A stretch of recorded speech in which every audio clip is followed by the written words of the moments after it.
Most Americans are caught in a longevity trap. We spend billions on designer supplements, biohacking rings, and miracle anti-aging creams.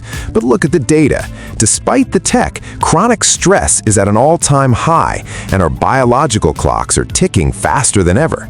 Now look at the blue zones, places like Sardinia or Okinawa. People there aren't tracking their sleep on an app.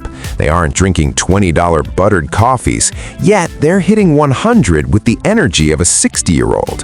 What if the secret to living to 100 isn't about adding more to your life, but about doing 5 simple things differently? Today, we're breaking down the Centenarian Code, 5 daily rules backed by modern science that fly in the face of modern culture. Rule number 3 involves something you're doing right now that might be rusting your cells from the inside out. Let's go from surviving to thriving. Welcome to the channel. I'm Akash Dev, an Ayurvedic doctor. I've spent my career bridging the gap between ancient holistic wisdom and modern clinical research. In the US, we're taught to grind 24/7. We rush through breakfast, sit in traffic, and blast our eyes with blue light until midnight. But science is finally catching up to what centenarians have known for millennia. Longevity is a side effect of your daily rhythm. In this video, we aren't just looking at myths, we're looking at mitochondrial health, telomere protection, and the hormetic stress that keeps your body young. Before we start, what's the oldest age a member of your family has reached? Let me know in the comments. It's amazing to see where our journey begins. Rule number 1 is so simple, it sounds like a trick. The 10-minute morning sun rule. In America, we've been taught to fear the sun. We live in a box-to-box culture, moving from a dark bedroom to a car to a fluorescent-lit office. But centenarians are almost always outdoors by dawn. The science. Research from Harvard Medical School shows that early morning sunlight between 7 a.m. and 9 a.m. triggers serotonin and regulates your circadian rhythm. But here's the viral secret. It's not just about vitamin D. It's about mitochondrial melatonin.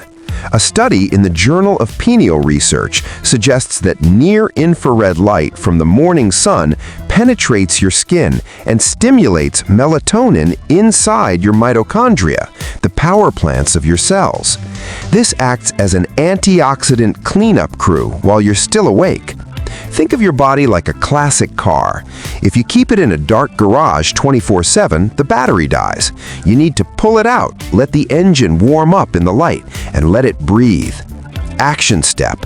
Spend just 10 minutes outside within an hour of waking up, no sunglasses. Let that natural light hit your eyes. It's the ultimate biological reset. In the US, we love a good all-you-can-eat buffet. We eat until we're stuffed. But in Okinawa, Japan, home to the longest living women on Earth, they follow the rule of hara hachibu. The rule, eat until you're only 80% full. The National Institute on Aging has found that caloric moderation helps the body avoid metabolic gridlock. Imagine a busy highway. If you cram 100 cars into a space meant for 80, you get a traffic jam. That's what happens to your insulin levels when you overeat. By leaving that 20% empty, your body can focus on autophagy, which is just a fancy word for your cells recycling their own waste. Fact, it takes about 20 minutes for your brain to get the "I'm full" signal from your stomach. By the time you feel full in a typical American restaurant, you've usually already overeaten.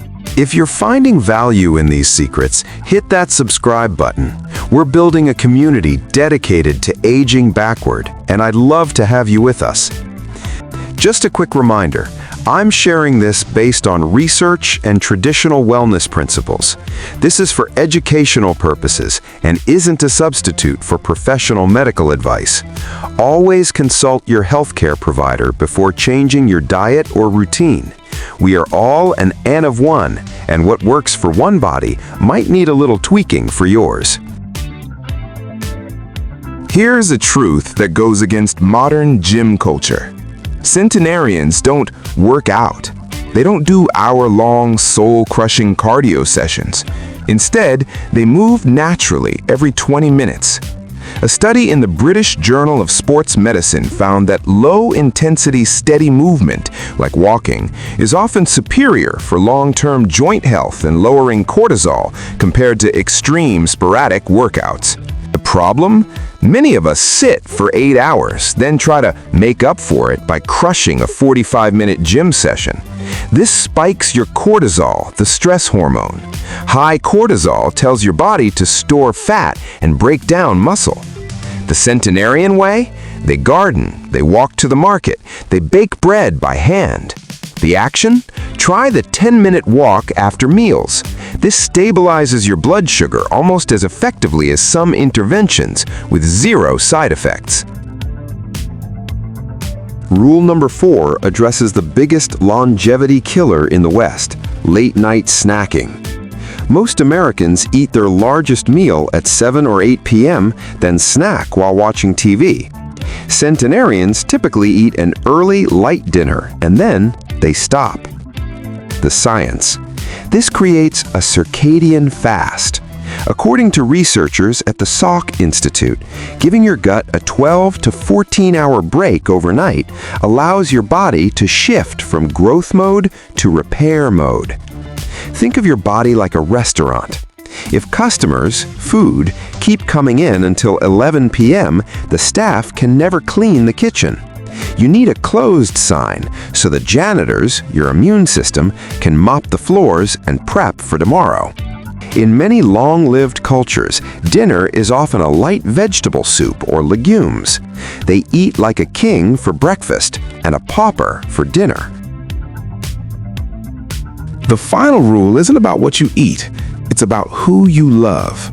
The Harvard study of adult development, the longest study on happiness ever conducted, found that the #1 predictor of health wasn't cholesterol or fitness, it was the quality of your relationships. The concept, in Okinawa they call it moai, a committed social circle. In Sardinia, the elderly are the center of the family, not pushed to the sidelines. The reality, loneliness is statistically as dangerous to your lifespan as smoking 15 cigarettes a day. The action? Centenarians have a sense of purpose, or ikigai. They have a reason to get up, whether it's tending a garden or helping a neighbor. That social vitamin keeps the heart biologically younger. Who is that one person who always makes you feel recharged? Maybe give them a call after this video. What's fascinating is that modern science is finally proving what we've known in Ayurveda for thousands of years. Longevity isn't about fighting nature, it's about aligning with it. These rules are essentially the modern blueprint for balancing your inner fire and keeping your biological clock in sync with the world around you. Let's recap the Centenarian checklist. The 10-minute sun rule: prime your mitochondria. Hara Hachibu, stop at 80% full. Movement snacks, trade the grind for consistent walking. The clean window, eat early to let your body repair. And find your moai, invest in your people. Living to 100 isn't a sprint, it's a beautifully paced walk. I'll see you in the next one. To your health and longevity.